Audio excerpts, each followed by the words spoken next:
Senhores, estamos aqui em mais uma viagem para a gente falar desse livro que é importantíssimo também. Mais uma vez, né? Livros que ajudam a pensar, não é? E que vai me destoar da classe das duas, né? Vai me destoar tanto da direita quanto da esquerda, porque nesse ponto, na minha opinião, né? As duas são duas faces aí do mesmo problema, né? Que é o problema de você acreditar no que te é conveniente, né? No que te agrada. Então construindo um palco ali, que será que vai ter aqui? Né? Mas enfim, vamos lá para mais essa viagem, falar do Mundo Assombrado pelos Demônios do Carl Sagan, né? Então, gente, esse livro vai abordar tudo que é pseudociência. Sem preconceito nenhum, né? Sem julgamentos. Aí vai entrar horóscopo, vai entrar alienígenas, né? Inclusive, ele passa um bom tempo contando casos de alienígenas, é muito bom a parte. Porque, né, teve aquela época, não sei, o pessoal mais novo, não sei se vocês viram isso, mas teve um pessoal que ia, ó, isso antes de existir internet, antes de existir like, view, né? O pessoal foi pro campo de trigo para fazer marcações assim, que dava para ver né, de cima. Então, se passasse por avião, tinha uns desenhos super, super bonitos, super exóticos. Eu não sei se eu vou pedir pro editor colocar os desenhos aqui, porque ele já tá meio puto comigo, mas se ele topar fazer isso, eu vou deixar aí. Enfim, tem essa parte de texto, tem o caso do Carlos, que é engraçadíssimo o caso do Carlos, que basicamente o Carlos foi criado para mostrar que as pessoas realmente acreditavam em qualquer coisa, né? Então ele era um cara que ele conseguia, né, um ilusionista criou o Carlos para mostrar que as pessoas acreditavam em qualquer coisa. Então o Carlos era uma pessoa, não vou lembrar o nome dessa pessoa, mas quando ela. Ai, gente, estou rindo porque é engraçado. Eles reuniam pessoas no Sydney Hall para mostrar a aparição do Carlos, né? Quando essa pessoa recebia o Carlos, né? Tinha uma enfermeira no palco para mostrar que o pulso dele encerrava, assim, ele não tinha mais pulso. Ou seja, como se a pessoa não tivesse mais circulando sangue por essa pessoa na hora que ela recebeu essa entidade que eles chamam de Carlos, né? Enfim, e ele manteve isso daí durante o tempo, né? Vendeu muito ingresso. Os jornais noticiaram, né? A velha mídia, né? Eu sempre falo, noticiou tudo isso, né? E depois que ele revelou o que aconteceu com o caso do Carlos, né? Quer dizer, depois que ele revelou o truque e tal, ele foi no palco no último dia e mostrou, galera, eu tenho uma bolinha aqui que eu deixo embaixo do braço, e aí eu finjo, né, que tô recebendo essa entidade, é assim que eu consigo fazer baixar, né, perder o pulso do braço durante um tempo. E, enfim, é uma encenação, um ato que a gente fez para mostrar, enfim, o perigo, né, da pseudociência, como é fácil influenciar pessoas e tudo mais. Diz que, diz que ele estava saindo do palco, né, as velhinhas falavam pra ele, ô Carlos, eu ainda acredito em você, viu, eu não acredito naquele outro homem, não. Quer dizer, não adianta nada, não adianta nada, né? Se criaram tudo isso daí, acabou que o efeito foi o contrário, né? Ajudou a fomentar mais a pseudociência. E, gente, pseudociência, então tem a questão dos alienígenas, tem a questão do Carlos. Obviamente, a gente tem que falar de religião aqui, né? Das pessoas que queriam que o criacionismo fosse ensinado junto com a teoria da evolução, né? Porque os dois são apenas teorias, enfim. Não sei se esse é o melhor livro para entrar nesse assunto, até porque ele não aborda tão a fundo isso, né? Tem outros livros que falam disso, né? Tem o Deus um Delírio, tem o Evangelho do Monstro Espaguete Voador também é muito bom, né? Porque afinal você vai ensinar a teoria da evolução e a teoria aí de Adão e Eva, né? Da criação. Por que não Por que não ensinar todas as outras também, né? Pronto, fica a aula, né, as infinitas hipóteses aí para a pessoa ter nascido. Uma delas que esse cara sugere é que elas foram criadas pelo monstro espaguete voador, né? Enfim, vale muito a pena. O monstro espaguete voador é um ícone sensacional, né, da galera ateia, principalmente, né? O que mais que esse livro aborda? Outra coisa muito importante que ele aborda são os argumentos de quem não tem argumentos, né? Então, as falácias lógicas argumentativas aí.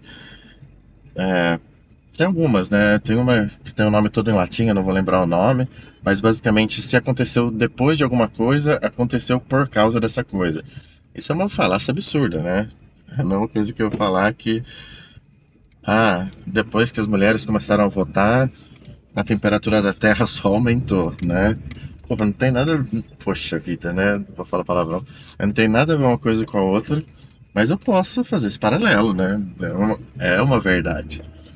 É uma verdade, mas uma coisa não quer dizer que é a causa da outra, né? Que mais? Apelo à emoção. Nossa, isso, sinceramente, a gente que luta com. Não é que a gente rema contra a maré, né? A gente que vai em busca da verdade, e não importa se a verdade é conveniente ou não, né? Não importa se a verdade é bonitinha, floreada. Cara, a gente escuta muito isso, né? De nossa, que pena que você virou essa pessoa. A pessoa fala como se ela fosse tão moralmente superior, né? Porque ela votou errado, né? Enfim, outra que a gente escuta muito, apelo à autoridade, né? Apelo à autoridade é total coisa de quem não tem argumento também, né? Ah, não, mas tal pessoa falou isso. Pronto, né? Pronto. É todo argumento que ela precisa, né? Se alguém com um nome importante falou alguma coisa que ela concorda, pronto, né? Já era. Não precisa analisar mais evidência, né? Não precisa testar suas hipóteses, não precisa fazer mais nada, né? Enfim, tem diversas falácias lógicas, né? Essas são algumas que ele focou mais. Então, esses são casos mais emblemáticos, né? Ele gasta bastante tempo falando de alienígena, tá? Inclusive, ele chega a citar se tem paralelos ou não com pessoas que criaram memórias alienígenas para justificar seus abusos na infância, abusos que elas sofreram na infância. Quer dizer, imagina como é dolorido para uma pessoa assumir que sofreu um abuso quando era pequena. É muito mais fácil falar que foram ETs que abduziram ela e abusaram dela do que falar que foi o tio, né? Por isso que tem tantas histórias assim sobre abdução. Inclusive, outro livro que eu quero terminar para falar aqui também é um livro Ideias que Colam, né? E por que eu lembrei do Ideias que Colam? Porque ele cita que, por exemplo, o maior caso de abusos contra crianças são de pessoas da própria família. E ninguém tem medo de deixar os filhos com o tio, né? A pessoa tem medo de que o filho aceite balinha de um estranho. O que, sinceramente, não tem muitos dados assim mostrando que, poxa, que as pessoas, né, doam balinhas para dopar as crianças para levar embora.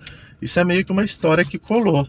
E pronto, né? As pessoas acabam ficando com medo disso porque, enfim, porque é a história que colou, né? Então esse é um livro bom também que eu quero trazer para cá.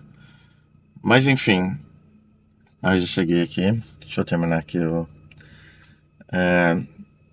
Então tem essa questão, ó, tô sem as mãos porque eu já cheguei, tá? Tô só terminando de falar aqui com vocês. Então, o que mais? E aí, nas conclusões finais, ele fala de coisas que também são muito importantes atualmente, que pô, ele vai lá para a Inquisição para mostrar como as bruxas eram obrigadas a confessar, se não sofriam torturas e tudo mais. E quando eu falo bruxas, pô, você sabe, né? Eu não acredito que existiram bruxas. Então a caça às bruxas em si era uma caça qualquer pessoa, né?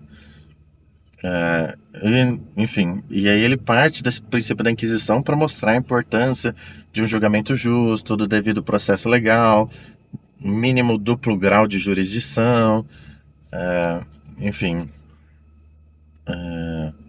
direito à legítima defesa, né? O direito o contraditório, ampla defesa, tava esquecendo essas palavras aí, né? Quer dizer, a pessoa realmente ter como se defender em um tribunal justo, né? Que é outra coisa que faz falta hoje em dia, né? Hoje em dia a gente vê que criaram uma lei que a pessoa, por exemplo, não pode mais ser julgada em primeira instância, né? Ela vai ser direto ser julgada pro STF, se ela quiser, ela pode recorrer no STF, né? Mesmo não sendo mais, mesmo não exercendo mais um cargo público. Quer dizer, tempos sombrios que a gente está vivendo hoje em dia, né? Dentre diversas outras ilegalidades, né? Não vou me aprofundar muito aqui. Mas enfim, ele termina, né? Enfim, esse livro o pessoal lembra muito da parte científica, mas ele fala muito dessa parte de, pô, como a justiça também é importante, né? A democracia em si, né? Então a ciência e a democracia andando juntos de mão dadas. E, gente, outro adendo que eu não podia deixar de falar é o seguinte: a ciência envolve questionamento, questionar autoridades e tudo mais, e não simplesmente aceitar o que o governo fala que é verdade, como a gente fez naquela época que eu não sei nem se eu posso falar, né? Aquela época que a gente foi obrigado a ficar em casa e vestir um pano na cara, porque supostamente o pano conseguiria parar um vírus mortal. Eu falo, é uma dificuldade minha até hoje, quando eu vou ensinar o pessoal como selecionar máscara e tudo mais, eu tenho que lembrar para eles que aquilo foi um absurdo. Porque se a pessoa tem na cabeça dela que uma máscara de pano consegue segurar um vírus, porra, então a máscara segura qualquer coisa, né? Eu vou. Enfim, você vai dar treinamento aí pra um pedreiro, pra um pintor. Mas não, máscara de pano aí segura tudo, pô. O governo que falou, né? O OMS que falou naquela época lá. Então, né? Como é que eu não vou acreditar? Então é complicado, né? A nossa luta aí pela democracia, contra a pseudociência, e a favor do devido processo legal, a favor das liberdades individuais, inclusive a liberdade de expressão, é uma luta que exige eterna vigilância. Senhores, voltei aqui para esse mesmo vídeo, porque eu preciso falar duas coisas importantes que eu esqueci de falar e que são importantes desse livro, né? Esse que é o problema da gente que grava assim no improviso, né? Mas não é exatamente o problema também. Quando precisar eu volto aqui, né? Se isso daí tira a pressão da gravação, da edição, de tudo, né? Senhores, então o que acontece? Tem duas coisas, né? Primeiro, a simbologia da vela, né? Que ele diz no livro que a ciência é como se fosse uma vela iluminando na escuridão, né? Então tem essa simbologia aí da vela, que vai estar na thumb. E outra importantíssima, né? Que é a minha favorita, eu até escolhi ela na thumbnail, é o dragão na garagem. Você fala, pô, o que que tem a ver esse dragão na garagem aí, né? É, seguinte, existe uma analogia que ele fala, né? Que é o seguinte: imagina que eu digo pra você que existe um dragão na minha garagem. Você vai falar, nossa, que maravilha, vamos lá ver esse dragão agora então. Não, mas espera aí, não dá pra ver o dragão é invisível. Aí você fala, bom, beleza, não tem problema. Se ele é invisível, a gente pode pegar um balde de farinha, de café ou de tinta e jogar pra ver a silhueta do dragão, né? Ah, não, mas o dragão também é incorpóreo. Pô, invisível, incorpóreo. Tá, se a gente pegar uma câmera termográfica para conseguir, mais uma vez, né, pegar a radiação que o dragão emite, conseguir pegar a silhueta do dragão, aí você vai falar, não, mas o dragão, ele também não emite radiação, né? E, enfim, para cada ideia nova que você sugerir, eu vou explicar como que isso é impossível, né? E aí você pensa, pô, qual que é a diferença do dragão invisível, incorpóreo, que não emite radiação, para um dragão que não existe, né? Mas a história piora, né? Porque apesar disso tudo, apesar de ser impossível ver o dragão, eventualmente tem pessoas que vão aparecer dizendo que juram que viram o dragão, né? Tem pessoas que vão aparecer com queimaduras no braço, dizendo que foram queimadas pelo bafo do dragão. Enfim. E a gente tem que conviver nesse mundo. E não pode chamar essas pessoas de malucas, né? Essa é a vida um pouco do descrente, né? Tem uma frase que diz que a descrença não traz nada de bom pra você, né? Pelo contrário, você só sai achando que todo mundo é meio doido no mundo. Mas enfim, essa analogia do dragão na minha garagem, tá? Eu achei que seria. Achei não, né? É importante para a construção do livro essa analogia. E ela vai valer, gente, para qualquer pseudociência, né? Me vem mais na cabeça. Essa analogia do dragão me vem mais na cabeça a parte religiosa, que, né, que o pessoal defende mais, principalmente aqui no Brasil. Mas vale para qualquer pseudociência, né? A pessoa acredita realmente naquilo e nenhuma prova que você trouxer, né, nenhuma evidência que você trouxer vai tirar a pessoa dessa crença. E é isso, né? Eu já tinha feito encerramento no outro vídeo, não sei se vale a pena fazer nesse. Na dúvida, eu jogo o problema pro editor resolver depois. Então, um abraço para vocês e boa viagem.